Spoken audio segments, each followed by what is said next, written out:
नमस्कार, मैं हूं अशोक वर्मा। आप देख रहे हैं टीवी 20 न्यूज पर फटाफट खबरें। बने रहिए हमारे साथ। आजमगढ़ के कंदरापुर थाना क्षेत्र की सेधा स्थित एक विद्यालय के पास बुधवार की रात बाइक सवार युवक की ट्रक में टक्कर हो गई, जिसकी इलाज के दौरान प्राइवेट अस्पताल में मौत हो गई। मौत की खबर सुनते ही स्वजनों परिजनों का रो रो कर बुरा हाल है। कंदरापुर थाना क्षेत्र के सेधा गांव के रहने वाले विजय 27 वर्षीय पुत्र रामभोज मौर्य की छोटी बहन रेणु की शादी बुधवार को थी, जिसकी तैयारी में पूरा परिवार लगा था और बाराती भी दरवाजे पर पहुंच गए और लोगों की आवभगत खूब हुई। तभी कोई सामान कम पड़ गया और भाई विजय बाइक से सामान लेने अनवरगंज चला आया। सामान लेकर जैसे ही सेधा स्थित विद्यालय के पास पहुंचा कि अतरौलिया की तरफ से आ रहे गन्ना नदी ट्रक में जोरदार टक्कर हो गई, जिसमें विजय गंभीर रूप से घायल हो गया और वहीं काफ़ी देर तक पड़ा रहा। तभी गांव के ही एक ऑटो चालक ने देखा और उसे अपने ऑटो में लाद कर जिला अस्पताल में भर्ती कराया। इस डॉक्टरों ने हालात गंभीर देखते हुए हायर सेंटर के लिए रेफर कर दिया, जिससे घायल के परिजनों ने शहर के एक निजी अस्पताल में भर्ती करा दिया, जिसकी इलाज के दौरान कुछ ही देर बाद मौत हो गई। मौत की सूचना बहन की शादी में बाधा ना पड़े, इसलिए परिवार वालों ने छुपाए रखा। सुबह जब बहन की डोली उठी, उसके बाद भाई की अर्थी उठी। भगवान का ऐसा कर वही आसपास के लोग दांतों तली उंगलियां दबाने को मजबूर हो गए। मृतक अविवाहित था और 3 भाइयों में दूसरे नंबर पर था और 2 बहन शहर स्थित एक दुकान पर मजदूरी करके अपने परिवार का भरण पोषण करती थी। प्रांतीय रक्षक दल एवं युवा कल्याण विभाग आजमगढ़ द्वारा 72वां मंडलीय पीआरडी स्थापना दिवस समारोह का आयोजन स्वर्गीय सुखदेव पहलवान स्पोर्ट्स स्टेडियम ब्रह्मस्थान आजमगढ़ में किया गया। पीआरडी स्थापना दिवस समारोह के मुख्य अतिथि पुलिस अधीक्षक सुधीर कुमार सिंह ने मंडल के तीनों जनपदों आजमगढ़, मऊ व बलिया के प्रत्येक जनपद के 2-2 सेक्शन पीआरडी जवानों के द्वारा नैतिक परेड का मान प्रणाम लिया गया। राजनीति सिंह, जिला युवा कल्याण एवं प्रांतीय रक्षक दल अधिकारी आजमगढ़ ने मुख्य अतिथि पुलिस अधीक्षक को अंग वस्त्र एवं स्मृति चिन्ह देकर सम्मानित किया तथा पीआरडी स्थापना दिवस के बारे में प्रकाश डाला। पुलिस अधीक्षक ने पीआरडी जवानों को संबोधित करते हुए कहा कि वर्दीधारी जवानों का ना कोई धर्म है, ना कोई जात है। हमारी इज्जत सिर्फ वर्दी से और किसी चीज से नहीं है। उन्होंने पीआरडी जवानों का उत्साहवर्धन करते हुए कहा कि वर्दीधारी सभी जवान चाहे पुलिस के हों, पीएससी के हों या होमगार्ड के हों, सभी लोग एक समान हैं। वे आपस में तालमेल बिठाकर कार्य करें। इसके साथ ही पुलिस अधीक्षक ने सभी पीआरडी जवानों एवं विभाग के समस्त अधिकारियों और कर्मचारियों को पीआरडी स्थापना दिवस की शुभकामनाएं दी। आजमगढ़ जिले में कोरोना संक्रमण का ग्राफ बढ़ते ही एक और सब इंस्पेक्टर की मौत हो गई। कोरोना की चपेट में आने से सरायमीर थाने पर तैनात सब इंस्पेक्टर रामजी दुबे ने गुरुवार को इलाज के दौरान वाराणसी में दम तोड़ दिया। इससे पहले फूलपुर कोतवाली के प्रभारी निरीक्षक शेर सिंह तोमर और मुबारकपुर थाने के एक दरोगा की भी कोरोना से मौत हो चुकी है। तीसरी मौत सरायमीर थाने पर तैनात सब इंस्पेक्टर रामजी दुबे की होने की खबर मिलते ही पुलिस महकमे में शोक की लहर दौड़ गई।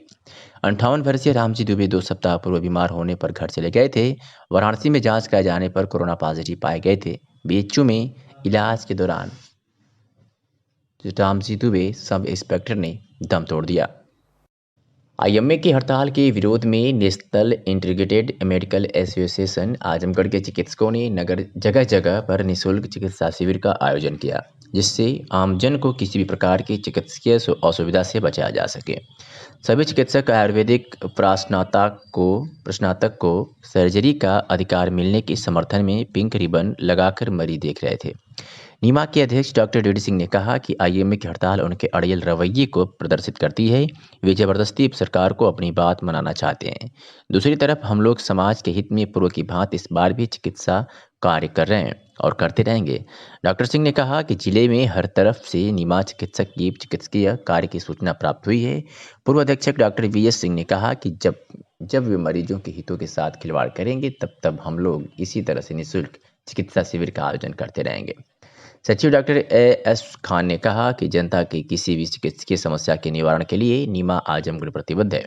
उपाध्यक्ष डॉक्टर मनीष राय ने कहा कि आईएमए के इस रवैये से हम नीमा के चिकित्सक दुगुनी ऊर्जा के साथ मरीजों की सेवा के लिए तत्पर रहेंगे। उन्होंने आईएमए से पूछा कि मरीजों की परेशानी बढ़ाकर आप कौन सा धर्म निभा रहे हैं, क्योंकि चिकित्सक का प्रथम और प्रमुख धर्म तो मरीजों की सेवा ही है। इस अवसर पर doctor Azim Ahmad, doctor Vinod Gupta, doctor Upma Gupta, doctor D Singh, doctor V S Singh, doctor Abu Sahma Khan, doctor Manish Rai सहित जिले के सभी स्थानों पर नीमा चिकित्सक मुस्तैदी से चिकित्सीय कार्य करते रहे। आज आईएमए की हड़ताल के विरोध में हम नीमा आजमगढ़ के समस्त कार्यकर्ता जिले के हर कोने में, हर बाजार में जहाँ भी हमारा नियमा चिकित्सक है, आज हर जगह हम लोग निःशुल्क सेवा दे रहे हैं। IMA की जो ये बंदर घुड़की है कि हम काम नहीं करेंगे तो पब्लिक परेशान हो जाएगी, हम उसी के जवाब में मुंहतोड़ जवाब देने के लिए तैयार होकर आए हैं। उनकी वजह से चिकित्सा व्यवस्था हम ठप नहीं होने देंगे। मैं जिले के लोगों से ये अपील करना चाहता हूँ कि किसी की मानिंदगी मत करिए। आपकी चिकित्सा की सारी व्यवस्था नियमा ने कर रखी है, आप अपना इलाज कराइए, आपको कोई दिक्कत ना हो, इसी के लिए हमने उनका विरोध किया है। आज चाहे कोई भी बाजार हो, फूलपुर, लालगंज, कप्तानगंज, गोढ़नपुर, कौड़िया, जो भी बाजार हो, हर जगह हमारे चिकित्सक पूरी मुस्तैदी के साथ लोगों की चिकित्सा कर रहे हैं। IMA के पदाधिकारी बता रहे हैं कि हमारी लड़ाई नीमा से नहीं सरकार से है, इस पर आप क्या कहना चाहेंगे? दरअसल लड़ाई उनकी सरकार से भी नहीं है। वो हम पिछली बार आपसे बताए, वो कहते हैं कि हम मिक्सोपैथी के खिलाफ हैं और सरकार ने जो सर्जरी का अधिकार दिया है ये गलत दिया है। मैं फिर से उसी बात को दोहराना चाहता हूँ कि वो जो इस दुविधा में है कि सरकार ने BMS के लोगों को सर्जरी का अधिकार दिया, वो टोटल गलत है। सरकार के नोटिफिकेशन में स्पष्ट है कि आयुर्वेद का PG स्नातकोत्तर ही शल्य चिकित्सा करने के लिए वैध है। जिस तरह से उनका प्लेन MBBS सर्जरी नहीं कर सकता, उसी तरह से हमारा प्लेन BMS सर्जरी नहीं कर सकता। उनके यहाँ भी सर्जरी की मान्यता सिर्फ MS को है, हमारे यहाँ भी सर्जरी की मान्यता सिर्फ MS के लिए ही है। इस गलतफहमी में वो न रहे कि हमारा BMS सर्जरी करने जा रहा है। सर्जरी वही करेंगे जो स्नातकोत्तर डिग्री धारक हो। हम IMA के विरोध में आज पूरे जिले में नीमा आजमगढ़ निःशुल्क चिकित्सा की व्यवस्था की है। सारे मरीजों का इलाज हो रहा है, किसी भी तरह की रुकावट कहीं से नहीं है। पूरे जिले में सारे चिकित्सक हमारे काम पर लगे हैं। इसमें मतलब अभी तक कितने मरीज आए हैं? इसमें यहाँ हर जगह OPD में 50, 60, 70, 30, 40 निःशुल्क रहेगा। निःशुल्क रहेगा, सबका इलाज निःशुल्क होगा। और हम अभी आजमगढ़ के कोतवाली थाना अंतर्गत पत्रकार ज्ञानेंद्र कुमार के पिता की मौत पर पत्रकार जगत में शोक व्याप्त हो गया। पत्रकार संघ ने शोक सभा का आयोजन करके भावभीनी श्रद्धांजलि अर्पित की गई और मृत आत्मा को शांति प्रदान करने तथा परिजनों को सहन शक्ति देने की प्रार्थना की गई। शोक सभा में पत्रकार डॉक्टर वीरेंद्र कुमार सरोज, पत्रकार राजेश चौबे, पत्रकार सोनू सेठ, पत्रकार गौरव श्रीवास्तव, पत्रकार अवनीश उपाध्याय, पत्रकार शिवम तिवारी, पत्रकार संदीप श्रीवास्तव, पत्रकार राम सकल यादव, पत्रकार रामजीत, पत्रकार अमित खरवाड़, पत्रकार पद्माकर पाठक, पत्रकार प्रदीप यादव सहित तमाम लोग उपस्थित रहे। और जिले के सभी पत्रकार भाइयों ने जन संदेश के छायाकार ज्ञानेंद्र जी के पिताजी की देहावसान पे आज 2 मिनट का मौन रख करके पूरे जिले के पत्रकार शोक व्यक्त करते हुए भगवान से उनकी जो है आत्मा की शांति के लिए 2 मिनट मौन रख करके जो है सभी लोगों ने शोक संवेदना प्रकट की। महाराजगंज सदर कोतवाली क्षेत्र के बांसपार बिजौली का टोला बुलनापुर निवासी दीपक गुप्ता के इकलौती बेटे पीयूष का बीते बुधवार को दोपहर 2 बजे के करीब दरवाजे पर खेलते समय ही अपहरण कर लिया गया। इस मामले में परिजनों की तहरीर पर कोतवाली पुलिस ने बुधवार की रात में ही धारा 363 IPC के तहत केस दर्ज कर जांच कर रही है। लेकिन गुरुवार की रात 50 लाख की फिरौती का पत्र वायरल होने पर पुलिस महकमे में खलबली मच गया। मासूम के घर के सामने फिरौती का पत्र फेंका गया था, जिसके बाद परिजनों ने पत्र को कोतवाली पुलिस को मुहैया कराया था। पत्र में अपहरणकर्ताओं ने धमकी दी कि पैसा नहीं देने पर वह बच्चे को मार देंगे और पुलिस में शिकायत करने पर भी गंभीर खामियाजा भुगतना पड़ेगा। इस अपहरण कांड में कोतवाली पुलिस ने केस दर्ज करने के बाद कई संदिग्धों से पूछताछ के लिए उठाया भी है। SP प्रदीप गुप्ता ने बताया कि CCTV फुटेज भी खंगाला जा रहा है, हर एंगल से जांच की जा रही है और जल्द ही मासूम बच्चे को बरामद कर लिया जाएगा। क्या कुछ कहा SP महाराजगंज ने, आपको सुनवाते हैं। हो गया है, उस पर तत्काल अपहरण का मुकदमा दर्ज कर लिया गया है।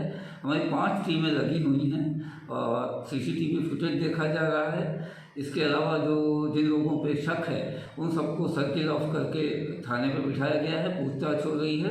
बहुत सी चीज़ें हम कर रहे हैं और सभी एंगल से इसमें जांच हो रही है, विवेचना हो रही है। हर ऑप्शन ओपन है और इसमें शीघ्र ही हम लोग इसमें बच्चे की बरामदगी करेंगे। सर, चिट्ठी द्वारा 50 लाख की फिरौती की बात सामने आ रही है और प्रथम चिट्ठी में मांग नहीं की गई है। चिट्ठी कुछ ये लिखा हुआ है कि 50 लाख रुपए तैयार कर दो और बहुत सी बातें लिखी हैं जिससे ये लग रहा है कि कोई पड़ोस का ही या कोई जानकार व्यक्ति परिवार को जो अच्छी तरह परिचित है वो व्यक्ति होना चाहिए और इस चीज़ को भी हम संज्ञान ले रहे हैं। पश्चिम बंगाल में भारतीय जनता पार्टी के राष्ट्रीय अध्यक्ष JP नड्डा एवं कैलाश विजयवर्गीय पर राजनीतिक यात्रा के दौरान किया गया हमला लोकतंत्र की हत्या है। तो बातें डॉक्टर अखिलेश चंद्र भारतीय जनता पार्टी के कार्यकर्ता ने कही है। इस घटना की जितनी निंदा की जाए कम है। इस तरह की घटना से भारतीय जनता पार्टी के कार्यकर्ता डरने वाला नहीं है। पश्चिम बंगाल के आगामी विधानसभा चुनाव 2021 में भाजपा 200 सीट जीतकर यहां अपनी सरकार बनाएगी। घटना के वीडियो फुटेज देखने से लगता है कि यह प्रायोजित किया गया था। जिस तरह से बड़े बड़े पत्थर से पथराव किए गए हैं वह सुनियोजित लग रहा है। घटना में शामिल लोगों पर कड़ी कार्रवाई होनी चाहिए। डॉक्टर अखिलेश चंद्र ने कहा कि मैं ईश्वर से प्रार्थना करता हूं कि इस घटना में जो भारतीय जनता पार्टी के कार्यकर्ता घायल हुए हैं वो जल्द से जल्द स्वस्थ हों। आइए सुनाते हैं इस घटना के बारे में क्या कुछ कहा डॉक्टर अखिलेश चंद्र। डॉक्टर अखिलेश चंद्र, जिला संयोजक प्रबुद्ध प्रकोष्ठ Bharatiya Janata party Azamgarh, associate professor शिक्षा संकाय श्री गांधी पीजी कॉलेज मालटारी आजमगढ़। हमारे पार्टी के राष्ट्रीय अध्यक्ष माननीय श्री जेपी नड्डा जी और वरिष्ठ नेता श्री विजय वर्गीय जी के साथ जो पश्चिम बंगाल 24 परगना में हमला की घटना हुई है उसकी मैं कड़े शब्दों में निंदा करता हूं और घोर भर्त्सना करता हूं। भारतीय लोकतंत्र में यह एक तरह की लोकतंत्र की हत्या है। राष्ट्रीय नेता के साथ इस तरह की अमानवीय घटना किसी भी रूप में जस्टिफाई नहीं की जा सकती। मैं ईश्वर से प्रार्थना करता हूं कि जिन हमारे कार्यकर्ताओं को चोटें आई हैं वो जल्द से जल्द स्वस्थ हों और राष्ट्रीय विचारधारा में पुनः अपनी गतिविधि में शामिल हों।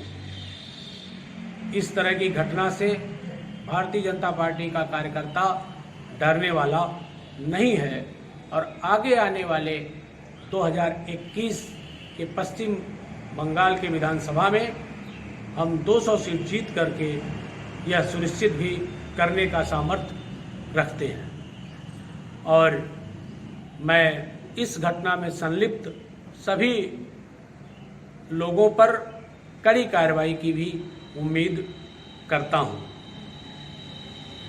अगर माननीय जेपी नड्डा जी की गाड़ी बुलेट प्रूफ नहीं होती तो किसी भी बड़ी घटना को अंजाम दे पाने का यह एक षड्यंत्र था। इसकी जितनी भी निंदा की जाए उतनी कम है। ईश्वर से प्रार्थना है कि हमारे वो कार्यकर्ता जो अस्वस्थ हैं वो जल्द से जल्द ठीक हो जाएं और जो लोग इसमें शामिल हैं उनके प्रति कड़ी कार्रवाई की भी मैं अनुशंसा करता हूं। धन्यवाद। आजमगढ़ के हरबंसपुर में स्टार मोबाइल वर्ल्ड का भव्य शोरूम का भव्य उद्घाटन आज अरुण कुमार पांडे, प्रबंधक central bank of India Azamgarh द्वारा किया गया। कार्यक्रम में भारी संख्या में राजनीतिक हस्तियां पहुंची, जिसमें मुख्य रूप से शैलेंद्र अग्रवाल, भाजपा नगर अध्यक्ष, महिला मोर्चा के जिला अध्यक्ष संचिता बनर्जी, पूर्व नगर उपाध्यक्ष विनय कुमार, जिला मंत्री जूही श्रीवास्तव, जिला मीडिया प्रभारी विवेक निषाद, पूर्व सचिव मृणांक शेखर सिन्हा, समाजसेवी संजय पांडे सहित भारी संख्या में शहर के प्रमुख नागरिक व व्यवसायी शामिल थे। कार्यक्रम के अंत में नगर अध्यक्ष भाजपा जिला महिला मोर्चा व दुकान के प्रोप्राइटर मोनू विश्वकर्मा ने सभी आगंतुकों का आभार व्यक्त किया।